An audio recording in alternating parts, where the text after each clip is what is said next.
Hello साथियों, बालाजी जनसेवा केंद्र में आपका हार्दिक स्वागत है। साथियों, आज हम लेकर के आए हैं आपके लिए अटलपुरम टाउनशिप के मुख्यमंत्री शहरी विस्तारीकरण नए शहर प्रोत्साहन योजना अंतर्गत Atalpuram township phase 1, phase 2, phase 3 के मकान और फ्लैट के फॉर्म।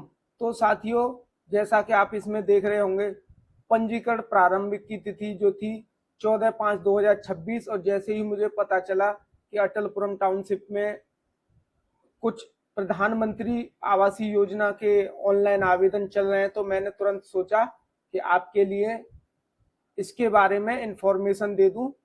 जो लोग हमारे इस गाजियाबाद सीएससी के चैनल पर जुड़े हुए हैं, उनका मैं तहे दिल से धन्यवाद देता हूं। इसी तरीके से अपना प्यार बनाए रखें। और इसकी जो एक बार मैं बता दूं आपको, पंजीकरण की समाप्ति की जो डेट है वो 15/6/2026 है। हमारा प्रयास और सबको आवास।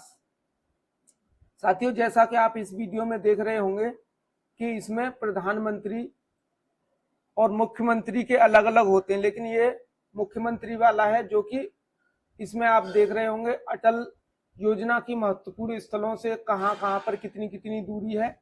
और ये इसमें रोड मैप दिया हुआ है। भांडई रेलवे जंक्शन, ईदगाह बस स्टैंड कौन सा, और ये है आपका ताजमहल कहां से कितनी दूरी पर बना हुआ है। ठीक है, तो ये हमारा पार्ट 1 है। पार्ट 2 में हम इसको आवेदन को ऑनलाइन करना आपको बताएंगे। और इस वीडियो में अभी मैं आपको लेआउट में लेकर के चलता हूं। यह अटलपुरम फेज 1 फेज 2 का लेआउट है, जैसा कि आप इसमें रोड मैप देख रहे होंगे। और हम थोड़ा नीचे की तरफ चलते हैं। इसमें आप यह अटलपुरम टाउनशिप की प्रस्तावित सुविधाएं हैं। अत्याधुनिक सुविधा युक्त कन्वेंशन सेंटर, स्काडा आधारित विभिन्न सेवाएं, भूमिगत utility duct, marriage lawn, club house, school एवं इंटर कॉलेज, हेल्थ सेंटर, बृहद आकार के व्यवसाय भूखंड, डाकघर, पुलिस चौकी, ये सब आसपास में होने वाले, footpath, CCTV, power sub station, park एवं हरियाली। साथियों, अब हम एक बार बात कर लेते हैं इसके अटलपुरम फेज 1, 2 व 3 के सेक्टर 1, 2, 3, 4, 5, 6, 7 व 8 में उपलब्ध अवशेष रिक्त भूखंडों का विवरण। ठीक है, तो ईडब्ल्यूएस में, एमआईजी में, एलआईजी में, एचआईजी में, एमआईजी में, सुपर एचआईजी में कहां कहां पर कितने कितने फ्लैट हैं, एक बार मैं आपको जल्दी जल्दी यहाँ पे दिखा देता हूँ। वीडियो थोड़ा बड़ा हो जाता है, इसलिए मैं कोशिश करूंगा शॉर्ट में आपको सारी चीजें समझाने की। और इसका जो पार्ट 2 आएगा, पार्ट 2 में आपको आवेदन यानी कि रजिस्ट्रेशन ऑनलाइन कैसे करते हैं उसके बारे में मैं आपको बताऊंगा। ठीक है, तो ये ईडब्ल्यूएस में टोटल 19 भवन है, जैसे कि आप इसमें देख रहे होंगे भूखंड की संख्या, जो कि फेज 1 में पड़ता है। ठीक है, ये है एमआईजी। एमआईजी में 16 फ्लैट हैं, जैसे कि आप देख रहे होंगे। और ये एलआईजी है। एलआईजी में 12 फ्लैट हैं, जैसे कि आप देख रहे हैं। और एमआईजी में भी करीब 18 फ्लैट हैं। एमआईजी में 46 हैं। इनकी क्या कॉस्टिंग रहने वाली है और ये सब चीजें हम आगे देखेंगे। कौन सा ईडब्ल्यूएस का कितना क्षेत्रफल है, ये 35 से 36 मीटर वाले हैं, वर्ग मीटर जो होता है। इस तरीके से इसमें एरिया यहाँ पे सब कुछ दिया गया है, जैसा कि आप सभी देखते हैं। आगे चल के आपको जल्दी जल्दी से थोड़ा मैं दिखा देता हूँ कहाँ पर कितने कितने भवन, कितना कितना एरिया इनका खाली है। ठीक है, तो जैसे ही हम थोड़ा सा आगे की तरफ बढ़ेंगे, ये है इसका मेन पार्ट, जो कि यहाँ पर समझना बहुत जरूरी है। देखिए दोस्तों, ईडब्ल्यूएस का जो भूखंड का जो क्षेत्रफल है वो 40 तक यानी 40 वर्ग मीटर तक है, जिसमें भूखंडों की संख्या 19 है। दर प्रति वर्ग मीटर की बात करें तो 29,500 है। अभी यहाँ पर बहुत ही सस्ता है, देखेंगे आप इस हिसाब से तो सस्ता है। देखो, ओबीसी एससी वालों के लिए 59,000 का इसमें रजिस्ट्रेशन है, और जनरल वालों के लिए और ओबीसी के लिए इसमें 1,18,000 का रजिस्ट्रेशन है। ठीक है, एलआईजी 41 से लेकर के 50 वर्ग मीटर। देखो, ये होता क्या है, ईडब्ल्यूएस का जो पार्ट है ना, वो सबसे छोटा पार्ट होता है। उससे ऊपर LIG होता है, उससे ऊपर MIG होता है, उससे ऊपर MIG 2, 3 इस तरीके से होता है, और फिर उसके बाद होता है HIG, फिर उसके ऊपर आता है सुपर HIG। जैसा कि आप इस वीडियो में देख रहे होंगे, इनका जो क्षेत्रफल है और भूखंड है वो इस तरीके से है। सबसे कम EWS में 19, फिर LIG में 12, MIG में 16 और LIG 3 में 46, HIG में 198 और सुपर HIG में 171 भूखंडों की संख्या है, जो कि यहाँ पे पंजीकरण राशि इसी तरीके से इनमें लगने वाली है। जैसा कि आप सभी देख सकते हैं 5% लगेगा इसमें, ठीक है। बाकी जनरल वालों के लिए इसमें 10% के हिसाब से यहाँ पर इधर अमाउंट आ रहा है, जो कि आप देख सकते हैं अच्छे तरीके से। आगे चलते हैं दोस्तों। ऑनलाइन में आपको इस फॉर्म को पार्ट 2 में करना बताऊंगा। इसमें सिर्फ और सिर्फ अभी आपके पास बहुत टाइम है जो कि आप अपने पेपर कंप्लीट कर सकते हो। सामान्य निर्देश एवं नियम शर्तें क्या क्या है इसको एक थोड़ा सा पढ़ लेंगे। मात्र ऑनलाइन आवेदन ही पंजीकरण हेतु स्वीकार होंगे। ऑनलाइन के माध्यम से ही ये स्वीकार किए जाएंगे जनहित पोर्टल पर, जैसा कि हमने आपको मधुबन बापू धाम के फार्म ऑनलाइन करना सिखाए थे पार्ट 1 में। और इसी तरीके से इसमें दे रखा है 18 वर्ष से अधिक आयु होनी चाहिए, भारत का नागरिक ही आवेदन कर सकता है। भारत का नागरिक होना चाहिए, कहीं से भी कोई भी आवेदन कर सकता है, ठीक है। जैसा कि मैंने आपको बताया है कि सबको फ्लैट दिलाकर ही मानेंगे, चाहे कुछ भी हो जाए। उसी को साकार करने के लिए मैं आपके लिए ये वीडियो बना रहा हूं।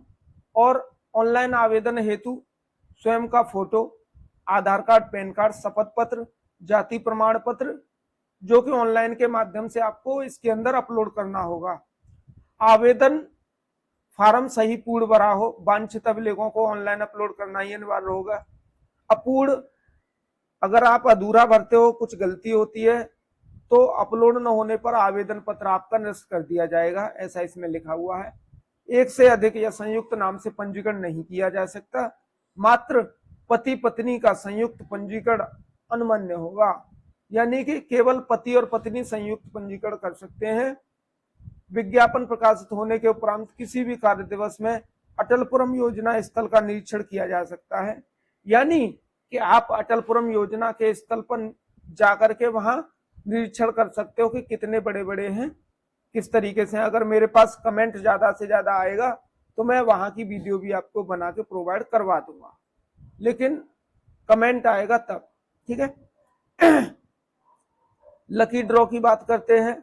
दैनिक समाचार पत्रों के माध्यम से वेबसाइट पर आपको अपलोड करा दिया जाएगा, बाकी तो हम आपको अवगत कराते ही रहेंगे। लॉटरी ड्रा से 15 दिन पूर्व समस्त आवेदकों की सूची प्राधिकरण की वेबसाइट पर अपलोड कर दिया जाएगा, और जिन डॉक्यूमेंट में जिनके अधूरे फॉर्म भरे जाएंगे उनका निरस्त कर दिया जाएगा। लॉटरी तिथि को एवं उसके पश्चात कोई भी दावा मान्य नहीं होगा, आवेदक उसका स्वयं उत्तरदायी होगा। जिन आवेदकों को लॉटरी भूखंड आवंटित नहीं होता है, उनके द्वारा जमा पंजीकरण राशि धनराशि लॉटरी आवेदन की तिथि से अधिकतम 30 दिन के अंदर फार्म में अंकित बैंक खाते में ब्याज रहित वापस कर दी जाएगी। आवेदन फीस किसी भी दशा में वापस नहीं की जाएगी। आवेदन फीस का मतलब है साथियों, इनकी जो रजिस्ट्रेशन अमाउंट 1100 या 500, किसी में 1000 है, वो अमाउंट आपका वापस नहीं होगा। उसको छोड़ करके जो आपकी रजिस्ट्रेशन मनी जाएगी, इसमें जो कि हमने आपको बताया था रजिस्ट्रेशन मनी, इसमें मान के चलो EWS है तो EWS में रजिस्ट्रेशन मनी 5% के हिसाब से 59,000 है, और 1 लाख जो 18,000 रुपए वो आपकी रिफंड हो जाएगी 1 महीने के अंदर, वो भी ब्याज लगा करके, जो कि इसमें लिखा हुआ है, ठीक है। आवेदक या उसके परिवार, तत्पर आवेदक उसके पति पत्नी तथा अवयस्क बच्चे से है। समझ में आया कि नहीं? आवेदक अवयस्क का मतलब होता है कि पति पत्नी और उनके जो 18 साल से कम के बच्चे, उनके पास प्रदेश के किसी भी विकास प्राधिकरण, आवास विकास परिषद, इंप्रूवमेंट ट्रस्ट या किसी स्थानीय निकाय द्वारा विकसित किसी आवासीय योजना में कोई भूखंड भवन नहीं होना चाहिए, यानी कि पर्सनल प्रॉपर्टी से इसका कोई लेन देन नहीं है साथियों। इसका मतलब यह है कि कोई भी अलॉटेड ना हो, किसी भी प्राधिकरण में अगर अलॉटी होता है तो वो इसके लिए पात्र नहीं होगा। समझ में आया? तो इस चीज का विशेष ध्यान देना होगा। अब देखो इनकम सर्टिफिकेट की बात करते हैं तो इसमें दे रखा है ईडब्ल्यूएस वालों के लिए अधिकतम 3 लाख तक की वार्षिक आय का प्रमाण पत्र, और एलआईजी के लिए 3 लाख 1 से लेकर के 6 लाख के बीच में आय प्रमाण पत्र सक्षम अधिकारी तहसीलदार मजिस्ट्रेट द्वारा जारी अपलोड करना अनिवार्य होगा। एक व्यक्ति एक ही श्रेणी की संपत्ति पर आवेदन कर सकेगा। ये नहीं कि अभी ईडब्ल्यूएस में कर दिया फिर दूसरी श्रेणी में एलआईजी में कर दिया, ऐसा नहीं होगा। एक बार ही आपका रजिस्ट्रेशन होगा, जो कि इसमें आप देख सकते हैं, साफ साफ लिखा हुआ है, ब्रोशर में आप देख सकते हैं। ठीक है,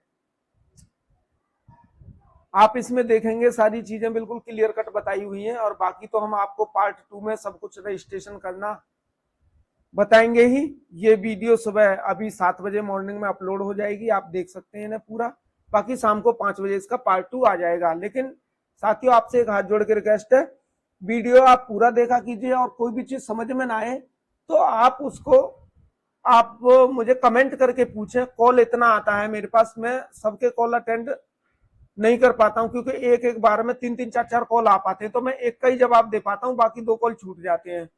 मैं कोशिश करता हूं सबको समझाने का, लेकिन आप वीडियो में इसीलिए बनाता हूं कि आप वीडियो में सारी चीजें देखें, समझें उन चीजों को।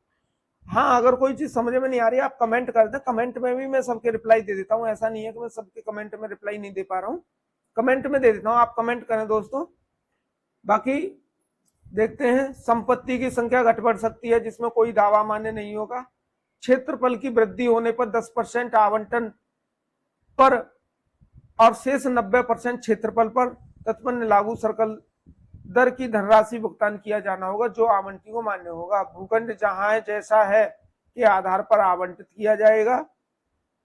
और इसमें एक चीज और बता दूं दोस्तों, भूखंड कब्जा विक्रय विलेख निष्पादित कराने के उपरांत ही दिया जाएगा, जो विक्रय विलेख निष्पादन होने की तिथि से 1 माह के अंदर प्राप्त किया जाना अनिवार्य होगा, अन्यथा तत्पश्चात 100 प्रतिदिन की दर से कब्जा प्राप्त करने की तिथि तक दंड लिया जाएगा, यानी 100 रुपए पर दिन के हिसाब से, पर महीने के हिसाब से दंड लिया जाएगा। इसमें ऐसा लिखा हुआ है, आप देख सकते हैं। बाकी आगे चलते हैं। मैन पॉइंट ही दोस्तों मैं आपको पढ़ के बता देता हूं, इसमें जो कुछ मैन होगा बाकी कमेंट में आपको बता ही दूंगा। ठीक है, आवंटन स्वीकृत अस्वीकृत करने संबंधी समस्त अधिकार उपाध्यक्ष आगरा विकास अधिकरण में निहित होंगे। किसी भी प्रकार का संशय उत्पन्न होने पर उपाध्यक्ष आगरा विकास प्राधिकरण निर्णय अंतिम और मान्य होगा। विवाद की स्थिति में न्यायिक क्षेत्र आगरा होगा। ठीक है जी। अब आप इसमें थोड़ा आवेदन शुल्क की बात करेंगे। इनका जो आवेदन शुल्क है वो 1100 रुपये जीएसटी सहित किसी भी दशा में वापस नहीं होगा। 1100 रुपये रजिस्ट्रेशन मनी होगी, जो कि इसमें लिखा हुआ है। बात करते हैं थोड़ा सा भूखंड आवंटन के पश्चात कुल धनराशि का 15% सामान्य श्रेणी और 20% अन्य श्रेणी। जैसे कि 5% अभी लग रहा है, जनरल वालों का 10% लग रहा है, उसी तरीके से जब आपका आवंटन हो जाता है दोस्तों, उस टाइम पे SC ST OBC शायद, तो इसमें 15% लिया जाएगा, और जनरल वालों का 20% लिया जाएगा। वो कब? जब आपका अलॉट हो जाता है। तो अलॉटी के टाइम पे आपको जो अलॉटमेंट लेटर मिलेगा, उस लेटर पर आपको इतना अमाउंट देना होगा। समझ में आया?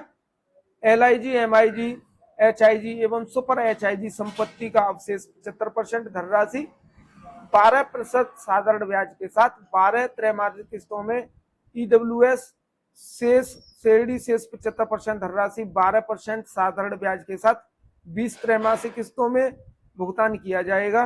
किस्तों का समय से भुगतान न करने पर अतिरिक्त 2% अर्थात विलंब अवधि के 14% की दर से दंड ब्याज देना होगा। साथियों इस बात का आपको विशेष ध्यान रखना होगा, ये इनकी टर्म एंड कंडीशन है। ठीक है, इस तरीके से इसमें सब कुछ दे रखा है। आवेदक द्वारा 50 लाख अथवा अधिक मूल्य भूखंडों का कारणा शुल्क 12% फ्री होल्ड चार्ज जोड़कर संपूर्ण मूल्य का 1% TDS धनराशि प्राप्त पैन नंबर इस पर जमा करना अनिवार्य होगा, जो संपूर्ण भूखंड के अंतर्गत ही होगा। उक्त पश्चात भूखंड विक्रय विलेख निष्पादित किया जाएगा। यानी जो प्रॉपर्टी 50 लाख से ऊपर है उसका 1% TDS इनके इस वाले पैन संख्या पर आपको जमा कराना होगा। ठीक है, इस बात का विशेष ध्यान रखेंगे आप सभी। और बाकी निश्चितीकरण समर्पण के लिए यहाँ लिखा हुआ है, यदि किसी आवेदनकर्ता द्वारा लॉटरी की तिथि से 7 दिन पूर्व अपनी जमा धनराशि वापस करने की मांग की जाती है तो लॉटरी के पश्चात 15 कार्य दिवस में धनराशि ब्याज सहित वापस की जाएगी तथा उस लॉटरी ड्रॉ में सम्मिलित नहीं किया जाएगा। ठीक है, तो अगर रजिस्ट्रेशन कर रहे हो आप और सोचो कि बीच से बीच आपको पेमेंट मिल जाए या रिफंड हो जाए, क्योंकि नॉर्मली क्या होता है इसमें 6 महीने का बेटा टाइम लगता है। 6 महीने तक सभी को थोड़ा वेट करना है और जब तक लॉटरी ना निकले आप वेट करेंगे, वेट के बाद ही आपका निकल जाता है तो वेल एंड गुड सबके लिए। अगर नहीं निकलता तो उस कंडीशन में आपको पेमेंट रिफंड हो जाएगा। आरक्षण आप देख सकते हैं, अनुसूचित जाति के लिए 21%, अनुसूचित जनजाति के लिए 2%, ओबीसी के लिए 27%। बाकी सब इसमें लिखा हुआ है, आप देख सकते हैं। धीरे धीरे थोड़ा सा आगे बढ़ेंगे। सामान्य वर्ग के लिए जो शेष बचेगा वो सब सामान्य के लिए है। बाकी आरक्षण की बात करेंगे तो इसमें सब कुछ लिखा हुआ है। बाकी कुछ भी आपको पूछना होगा तो आप कमेंट में पूछ सकते हैं। ठीक है, सब कुछ इसमें साफ साफ लिखा हुआ, आप अच्छे से पढ़ लेंगे। कमेंट में अगर ब्रोशर मांगेंगे तो मैं ब्रोशर को एक बार भेज दूंगा, लेकिन ऑनलाइन के माध्यम से इसको बताऊंगा। देखिए दोस्तों, इसमें क्या है, जिसको भी फॉर्म कंप्लीट करवाना हो या दस्तावेज आपको कंप्लीट करवाने हैं तो आप हमसे जुड़ सकते हैं। हमारा कॉन्टेक्ट नंबर है 9958711878। ये हमारा व्हाट्सएप नंबर है। इस नंबर पर आप सभी दस्तावेज भेजेंगे फोन से, फोटो से स्कैन करके। हम आपका ऑनलाइन रजिस्ट्रेशन करेंगे, पेपर तैयार करेंगे और ऑनलाइन के माध्यम से आपको सभी चीजें भेज दी जाएंगी। ठीक है, तो आप इस चीज का थोड़ा सा ध्यान रखेंगे। निशांत और बंद करवाओगा थोड़ा सा। तो इसमें दोस्तों क्या है, इसमें शपथ पत्र जो लग रहा है इसमें नोटरी आपका 10% के हिसाब से लगेगी। शपथ पत्र इसमें 100 रुपए का लगेगा, जो कि आप इसमें देख रहे होंगे। सब में देखो आपका 10 रुपए के स्टाम्प पर मांगा जाता है, इसमें 100 रुपए का है। इस चीज को आप थोड़ा सा ध्यान रखेंगे दोस्तों। सभी जितने भी विकास प्राधिकरण के जो स्टैंप्स वगैरह लगते हैं उन सब में 10 का लगता है, इसमें 100 का है, किसी में 50 का भी लगता है। तो इसमें आपको सत्यापन करा के और ये डॉक्यूमेंट इसमें अपलोड होगा, जो कि आपकी पूरी हेल्प की जाएगी।